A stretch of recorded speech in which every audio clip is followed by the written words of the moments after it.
c'est un travail de tous les instants. C'est peut-être je sais bien qu'il y a eu des petits problèmes avec certains membres de Debout les Belges et Meta TV. Je pense que voilà, il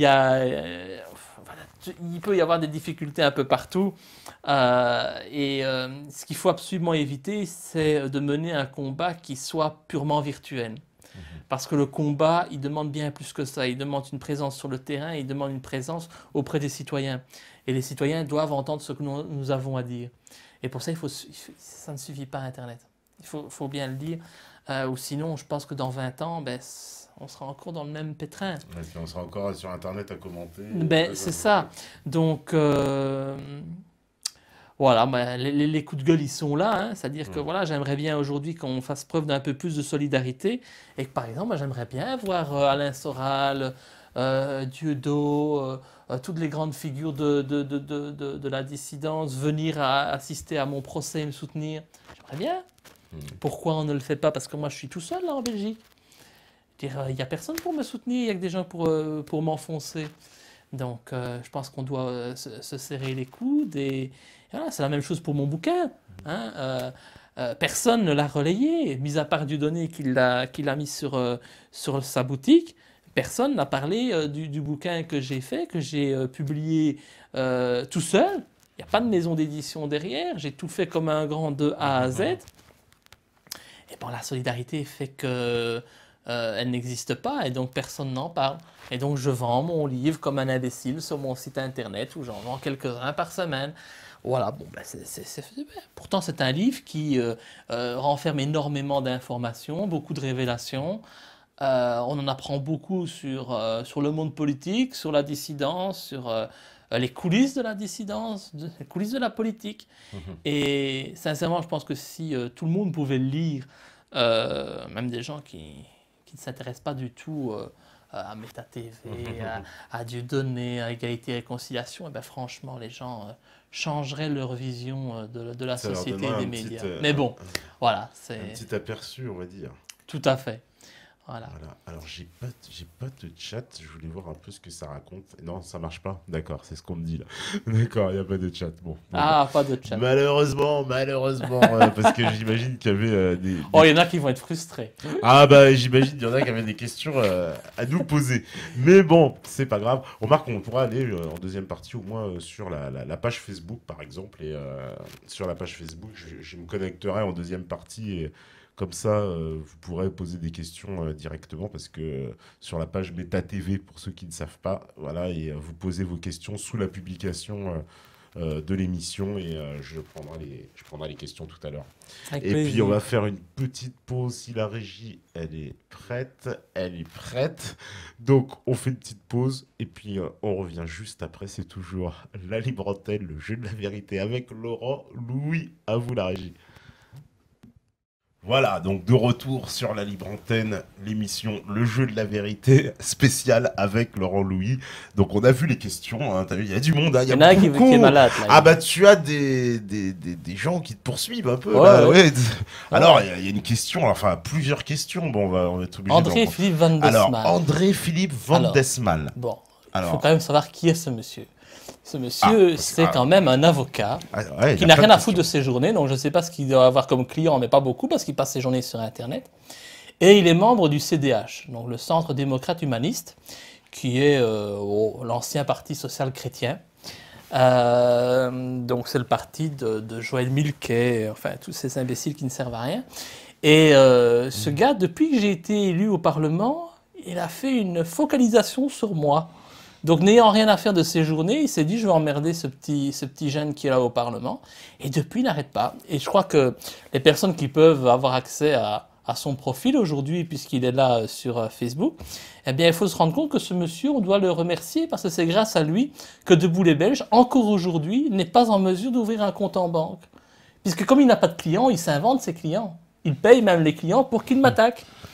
Et donc, il utilisé un jeune qui était dans l'ancien parti du MLD, pour qu'il porte plainte contre moi pour détournement de fonds, enfin des conneries. Quoi. Parce que sur le compte du MLD, il y avait 300 €.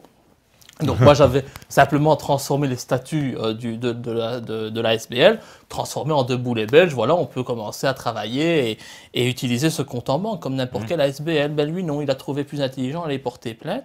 Et donc directement la banque a bloqué les comptes. Et aujourd'hui je ne peux plus ouvrir un seul compte en banque pour une ASBL par exemple, parce que voilà, à cause de lui, il y a toujours une procédure qui est en cours devant la justice.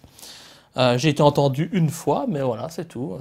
Un emmerdeur professionnel, André-Philippe Van der Meer. Alors, pour qu'il ne soit pas malade quand même, parce que là, il va faire une syncope. Bah oui, parce qu'il dit que t'as plein d'immeubles et tout, alors ouais. c'est quoi ces conneries? Oui, je suis hyper riche. Alors, ce qu'il doit savoir, c'est que, oui, c'est vrai que on est dans le jeu de la vérité. Hein. Ah, bah on est au jeu de la vérité. Alors, je n'ai jamais eu de problème d'argent au niveau de ma famille.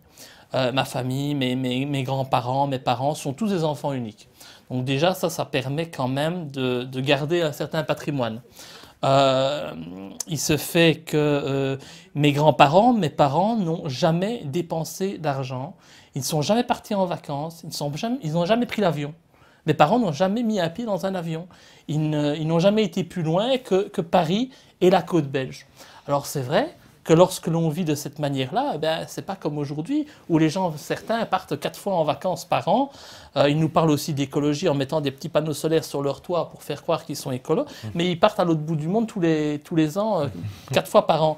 Donc voilà, c'est vrai qu'à partir de ce moment-là, lorsque toute ma famille est décédée, malheureusement, je n'ai plus personne autour de moi, c'est clair que petit à petit, j'ai hérité de certains biens, de certaines maisons, d'un certain patrimoine financier. Bon, ça c'était il y a quelques années, parce qu'aujourd'hui, la situation, elle n'est plus comme cela, et je suis loin d'être riche aujourd'hui. Je n'ai presque plus rien. Pourquoi ? Parce que de un, il y a l'État qui est passé par là, avec des redressements fiscaux imaginaires à tour de bras, où bien évidemment on essaye de trouver des problèmes un peu partout, je veux dire, c'est facile.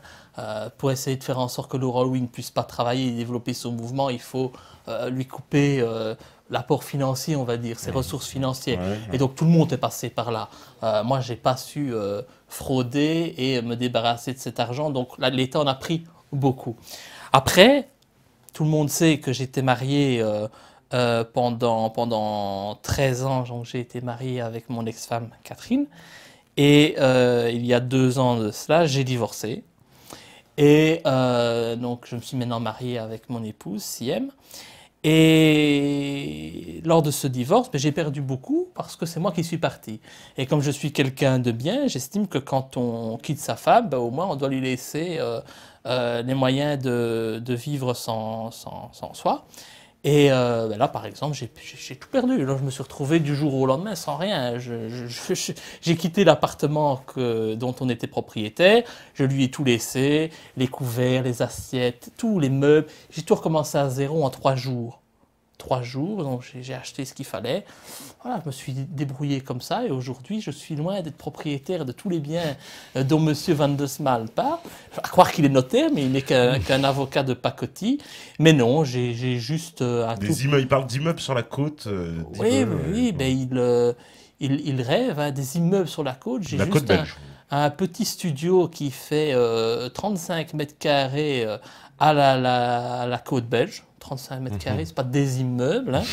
Hein, je crois que voilà. Pourquoi ? Parce qu'à l'époque, justement, je vivais à Nivelles et c'était très difficile de vivre avec cette stigmatisation médiatique. C'est que quand je sortais de chez moi, j'avais des gens qui m'insultaient, qui me crachaient dessus. Avant de Boulet Belge, hein. C'était vraiment lors de la période Affaire du Trou, où on m'avait fait passer pour une crapule, qui montrait des photos d'autopsie d'enfants. Oui. Voilà, et donc là, pas mal de citoyens sont tombés dans le panneau, évidemment, et ont commencé à m'insulter. Et donc on m'était dit, il faut absolument pouvoir souffler, et c'est pour ça que nous étions partis dans un petit studio à la côte pour passer là-bas les week-ends, en fait.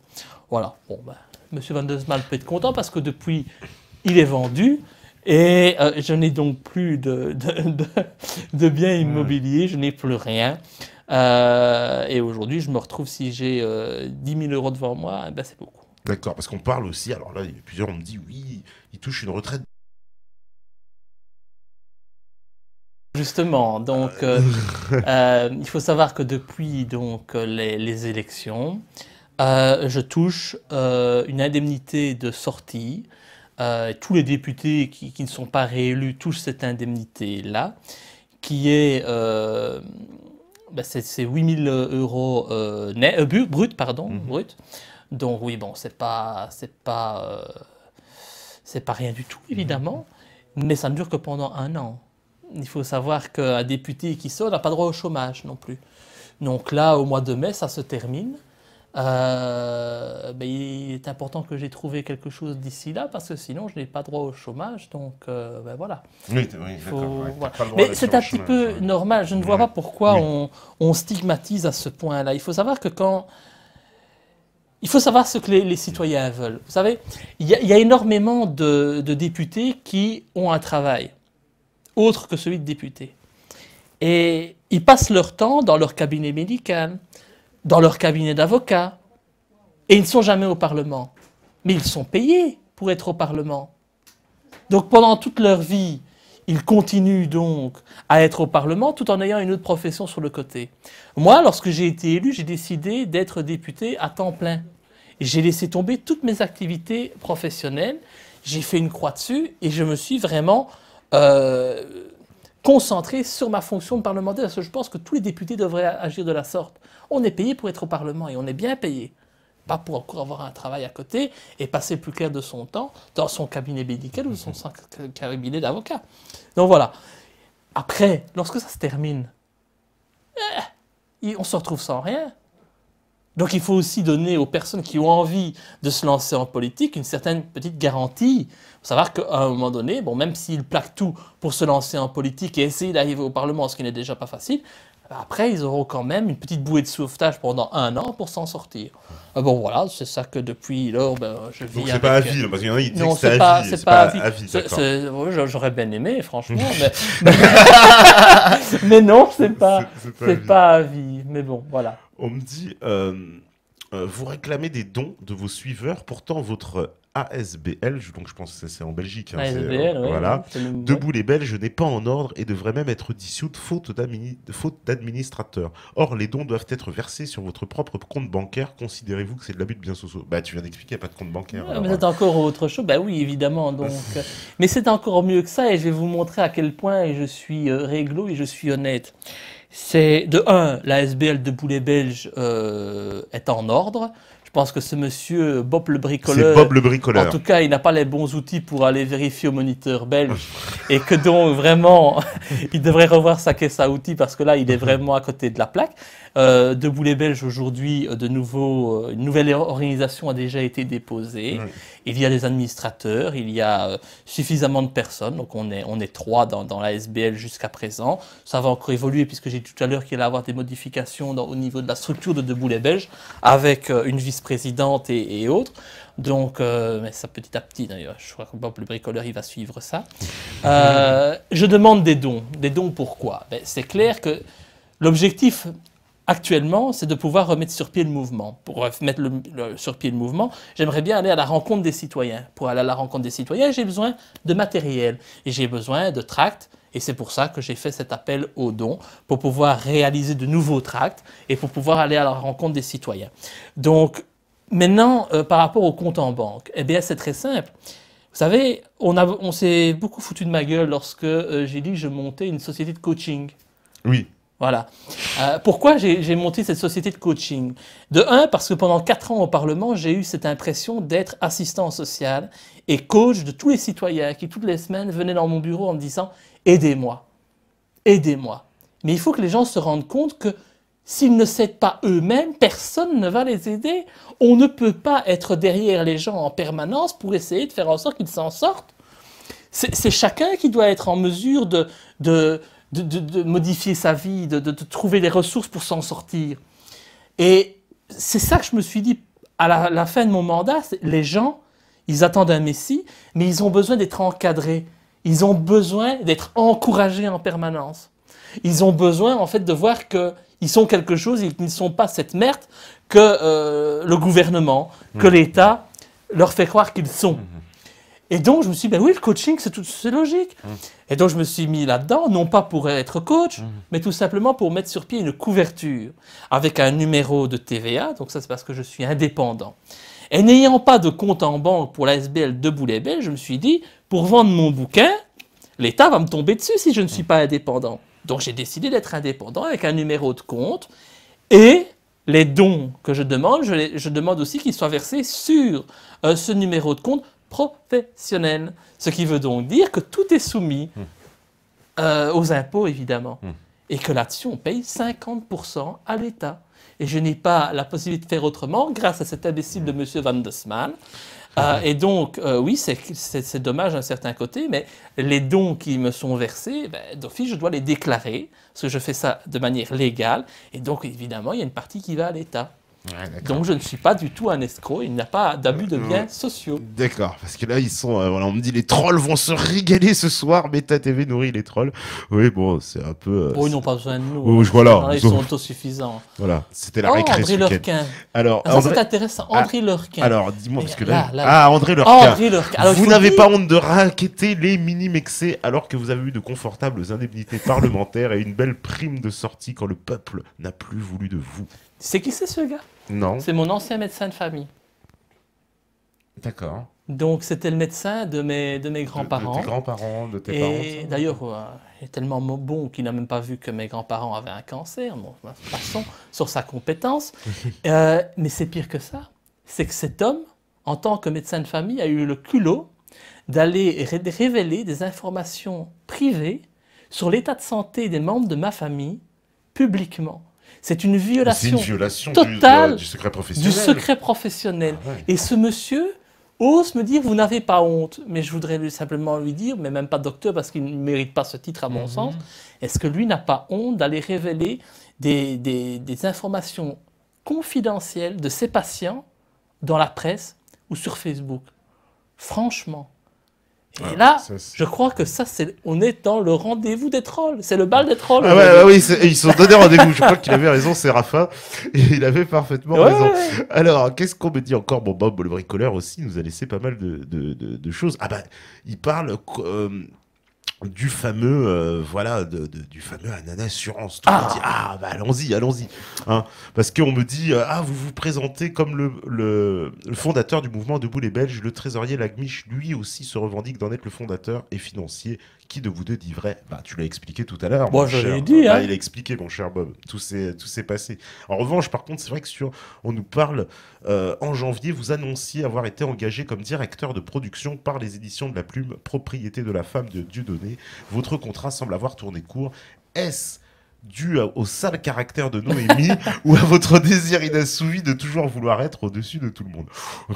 Bon, si je veux être au-dessus de tout le monde et d'être au-dessus de Dieudonné, je pense que j'ai choisi une mauvaise scie, parce qu'aujourd'hui, ça va être difficile d'être au-dessus de Dieudonné ou de croire qu'on peut faire mieux que lui. Sincèrement, je n'ai pas cette prétention-là. Alors, c'est vrai que à un moment donné, au début de l'année, il a été question que je quitte la Belgique pour travailler à 100% aux côtés de Dieudonné. J'ai fait cette annonce sur Facebook et puis j'ai reçu énormément de retours de Belges qui se plaignaient véritablement d'avoir une fois de plus l'impression d'être abandonnés. Et donc je me suis dit non, pas deux fois, il y a quelque chose qui ne va pas fonctionner là-dedans. Et donc ça m'a déjà fait réfléchir. Je me suis dit bon... Après, il y a eu la tournée à Metz et à Strasbourg avec Dieudonné, avec des recours successifs pour interdire son spectacle. Ce qui fait que, évidemment, Noémie, qui est la productrice de Dieudonné, était donc dans l'obligation d'être en permanence présente lors des différentes dates. Ce fut encore le cas à Clermont, à Saint-Étienne.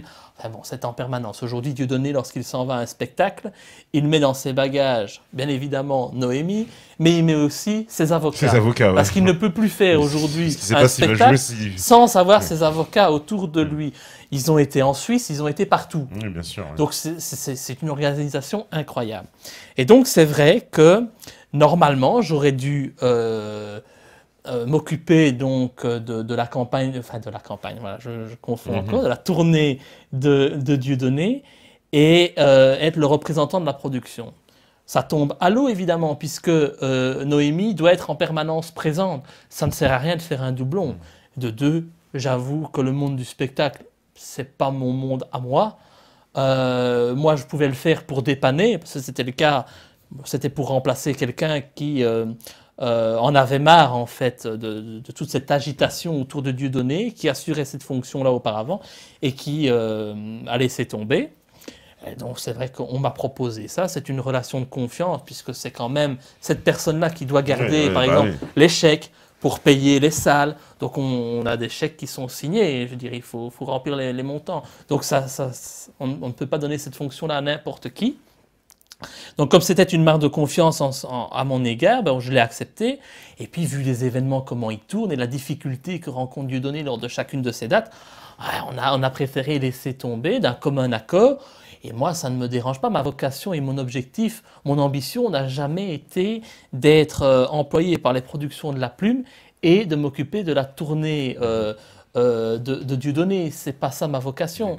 Je voulais bien le faire pour dépanner.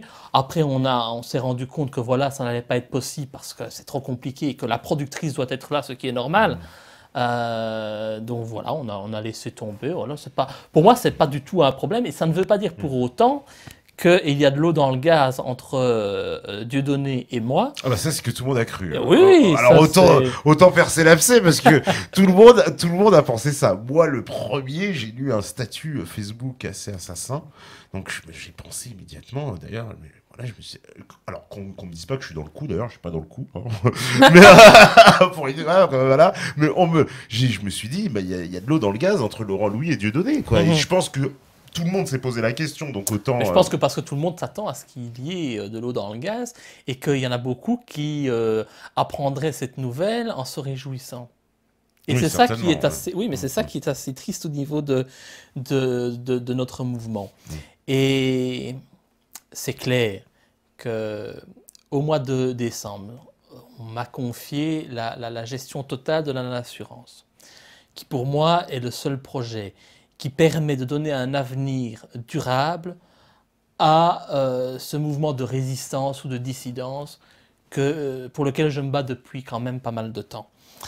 Et donc, au mois de décembre, quand j'ai repris ce projet, il n'y avait rien. C'était une coquille vide. Depuis le mois de juin, il y avait eu donc de la communication sur l'assurance dans les vidéos de Dieudonné. Mais malheureusement, par manque de temps, il n'avait pas su s'occuper de ce projet. Il l'avait confié à une personne qui clairement n'avait pas les épaules pour le porter et qui pensait qu'il devait juste écrire 2-3 mails par semaine et pour faire son boulot et développer ce projet. Mais donc il n'y avait rien. On était même dans une impasse totale en se demandant est-ce que finalement on va pouvoir tenir les engagements. J'ai repris ce projet en main, j'ai promis à Dieudonné en un mois tu auras un projet ficelé qui pourra alors être développé. On a été en Tunisie. J'ai été en Tunisie. Pourquoi? Tout simplement parce que je voulais y rencontrer des amis qui sont dans l'assurance et en qui je pouvais avoir confiance. Parce qu'ici, en France ou en Belgique, on peut faire confiance à personne. Et on s'est dit là-bas, on va avoir des informations, on va savoir comment développer ce projet et cette structure. On nous a donné de bonnes informations. On a lancé un appel aux courtiers. Et ils ont été très nombreux à répondre à notre message, à notre invitation. Au final, 2 concepts se sont présentés à nous. Je ne peux pas en parler aujourd'hui parce qu'il s'agit quand même d'une société commerciale qui est en formation et que les enjeux sont énormes. Donc il y a un minimum de confidentiel qu'il faut malheureusement respecter. Dis ce que tu peux. Donc, il y a aujourd'hui, au niveau de l'assurance, 2 projets qui sont sur la table. Ces 2 projets, je les ai amenés et je considère que sans moi, on n'en serait pas beaucoup plus loin que ce qu'on était au mois de décembre. Ces projets tiennent tous les 2 la route. Maintenant, il faut choisir quelle optique on souhaite prendre. Je pense que Dieudonné a choisi une voie qui pour moi est très bonne parce que les deux voies sont excellentes, mais qui demande une mise en place beaucoup plus importante. beaucoup plus de préparation, surtout au niveau du travail informatique. Donc c'est un projet vraiment très très costaud. Et vraiment, j'espère qu'il pourra se développer. L'autre voie, c'est une voie plus traditionnelle, où on peut travailler avec des courtiers. C'est une voie qui, moi, me plaît beaucoup. Alors, c'est vrai que comme dans toute entreprise, à un moment donné, il peut y avoir des divergences de vues et des petits clashs. C'est normal. C'est normal. Moi, je n'ai jamais travaillé avec un patron. Je n'aime pas avoir un patron. Et Dieudonné, et surtout Noémie, ils ont l'habitude de travailler dans des sociétés commerciales. Parce que l'objectif, quand même, des productions de la plume, c'est quand même de faire rentrer de l'argent. C'est l'objectif de toute société de production. C'est normal. Et il n'y a rien d'honteux là-dedans. Donc, on vend bien entendu des t-shirts, on vend des DVD. Il faut faire rentrer de l'argent. C'est normal. En attendant, ça permet de faire vivre une dizaine de familles. Et ça, c'est très important aussi. Parce que derrière Dieudonné, il y a aussi toutes ces personnes qui vivent grâce aux sociétés développées par Dieudonné. Et donc, à un moment donné, on se rejoint, il peut y avoir des frictions, des incompréhensions. On en a eu, je ne vais pas le cacher, je sais pas. Hein. Les choses n'ont pas toujours été simples, mais bon, l'objectif. Et Dieudonné est sur la même ligne que moi, c'est que nous devons faire en sorte de rester unis, quoi qu'il arrive. Ceux qui attendent que l'on se déchire, ils sont très nombreux et ils ne demandent que ça. Les vautours, ils sont vraiment en train de tourner autour de nous. Tout le monde se réjouirait si demain on devait annoncer qu'il y a un clash entre Dieudonné et Laurent Louis. Eh bien nous, on va montrer qu'on sait dépasser des petits problèmes, des petites incompréhensions pour rester unis. Parce que je dois dire que Dieudonné est quand même... il n'est pas parfait. Je ne suis pas parfait. Il n'est pas parfait. Il commet des erreurs, j'en commets également. Mais ça reste un homme bon. Et je pense que c'est un homme qui est ouvert au dialogue, qui est ouvert vraiment à trouver une solution. Et c'est ce que nous sommes en train d'essayer de trouver aujourd'hui.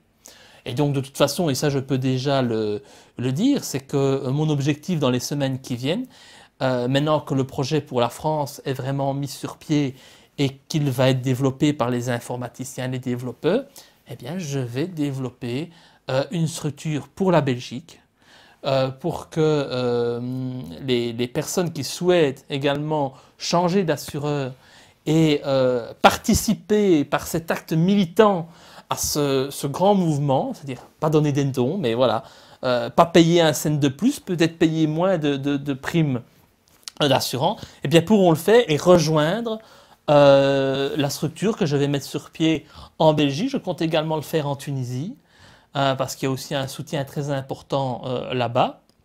Donc on bouge, on avance. On n'est peut-être pas d'accord sur tout, mais on continue à avancer. Donc l'année d'assurance, ça va arriver, c'est sûr. On va pouvoir aller, je vais aller chez mon assureur, je dis, moi je veux pour l'année d'assurance. Ah, l'année d'assurance, ça va... Mais ça ne va pas se passer comme ça. Ça ne va pas être exactement comme ça. Ça va être assez novateur comme système. Le système que Dieudonné est en train de développer est vraiment très très bon. Maintenant, il va falloir le tester, il va falloir aussi voir si il répond bien à nos attentes. Parce qu'on nous a promis des choses, il va falloir voir si ces promesses aujourd'hui elles tiennent la route. Mais ça c'est un petit peu particulier, je pense que tout le monde ne peut pas comprendre. Ouais. Mais ce que Dieudonné est en train de développer aujourd'hui pour l'assurance en France, c'est quelque chose de totalement novateur et de révolutionnaire dans le monde de l'assurance. Mais ça les gens pourront le voir quand Dieudonné le présentera, je n'ai pas à parler à sa place, ni à lever le voile là-dessus. Donc voilà, moi je crois que l'important c'est de se rendre compte qu'il y a des différends, qu'il y a des oppositions, mais que nous sommes suffisamment intelligents pour ne pas aller dans la voie que certains souhaitent voir arriver. Je sais qu'Alain Soral d'ailleurs s'est directement réjoui d'avoir lu mon post sur Facebook. Le post sur Facebook qui était un coup de gueule parce que c'est vrai qu'à un moment donné, quand on monte un tel projet comme l'assurance et qu'on le donne sur un plateau à quelqu'un, on attend quand même d'être reconnu pour cela et de ne pas être mis sur le côté.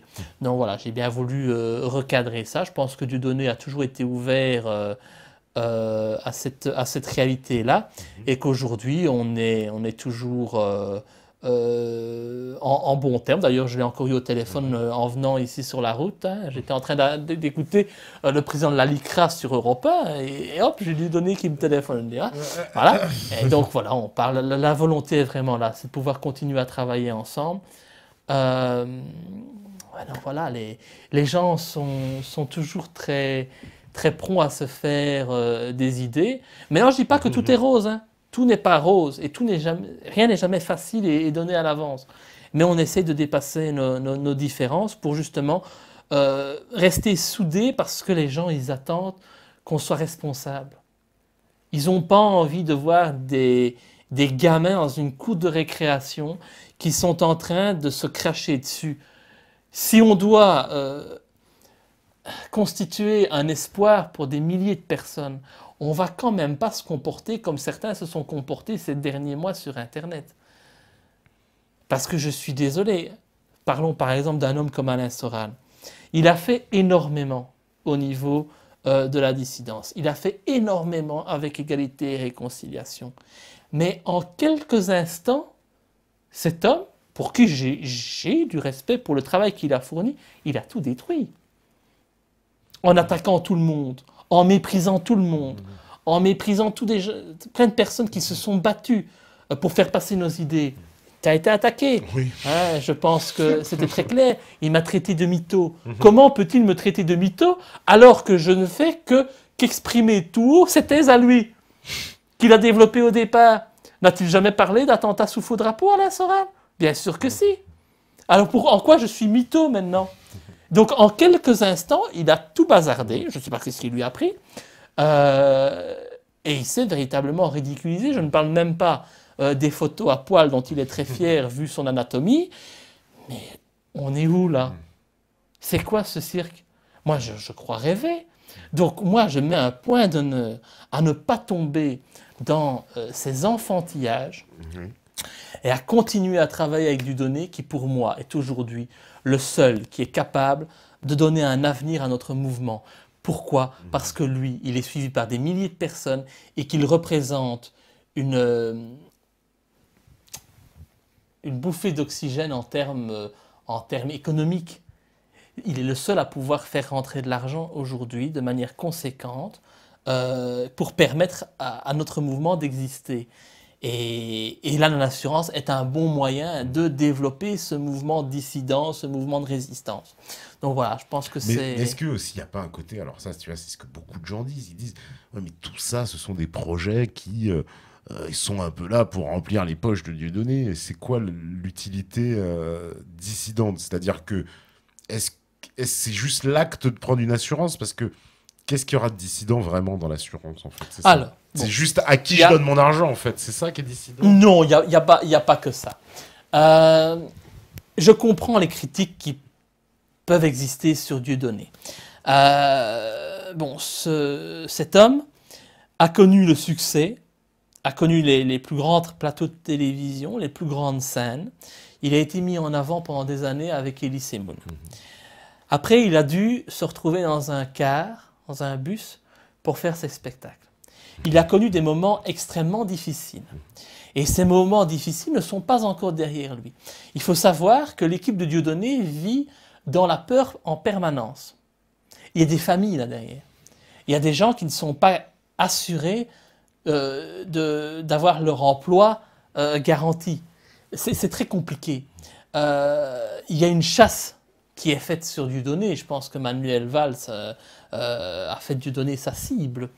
Et quand même, on voit qu'on lui met énormément de bâtons dans les roues. Demain, je sais qu'il est au tribunal dans un procès pour éviter d'être mis à la porte du théâtre de la Main d'Or. Donc ce n'est pas rien. Si demain, Dieudonné est mis dehors de la Main d'Or, où va-t-il pouvoir encore donner ses spectacles?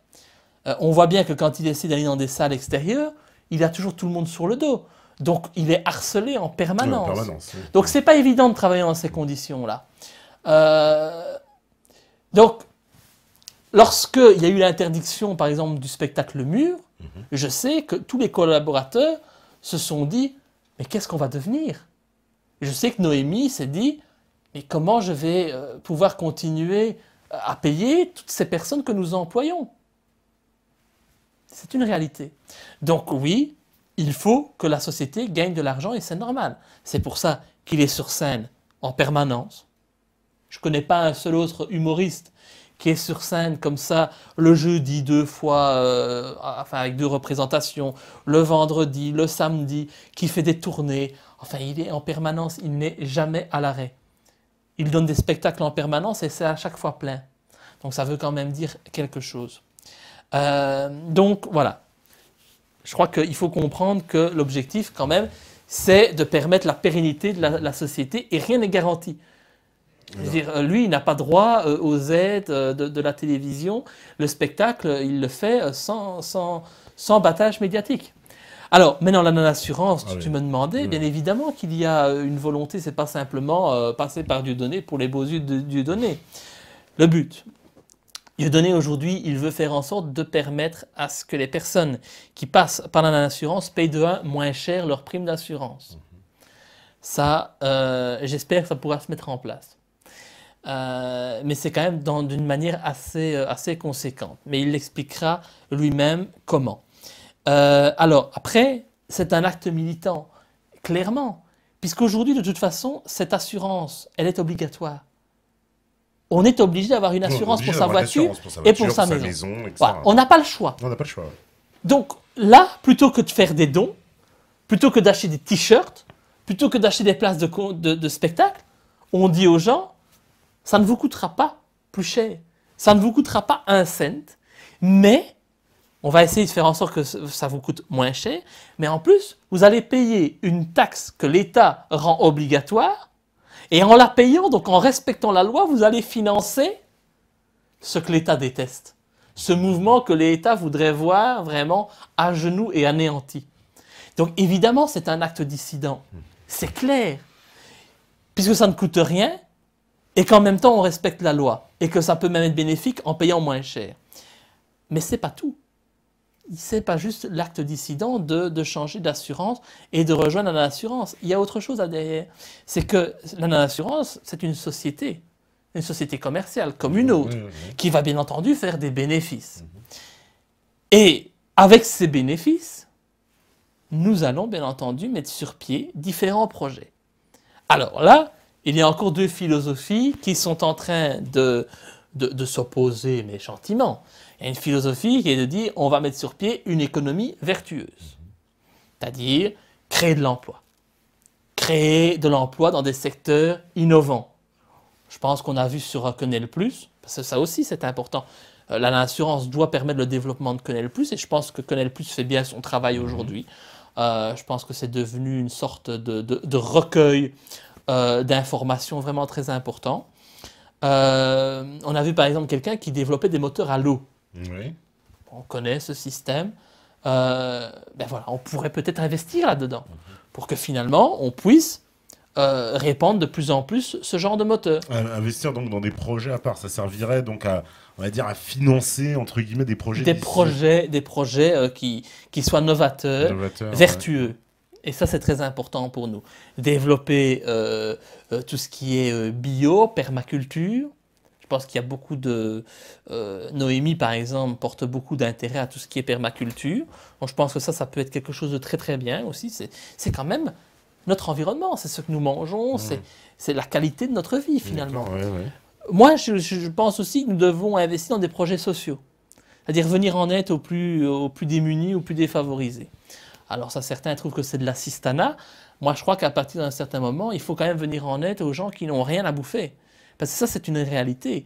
Peut-être pas en France, mais en tout cas en Belgique, c'est une réalité. Il y a de plus en plus de personnes qui se retrouvent sans rien. Ils n'ont rien dans leur frigo. Et c'est bien beau de leur parler d'une économie vertueuse, mais ils n'ont même pas accès à cette économie. Donc avant cela, il faut peut-être aussi venir en aide à cette personne. Moi, j'ai beaucoup de respect pour ce que Coluche a fait avec les Restos du Cœur. Pas le truc commercial que c'est devenu. Oui, pas les enfoirés du spectacle. Pour ça, tout le monde s'en fout. Et je crois que sincèrement, le gars qui va manger au Resto du Cœur, il n'en a rien à foutre de voir ces guignols là sur la scène tous les ans. C'est pas ça qui compte.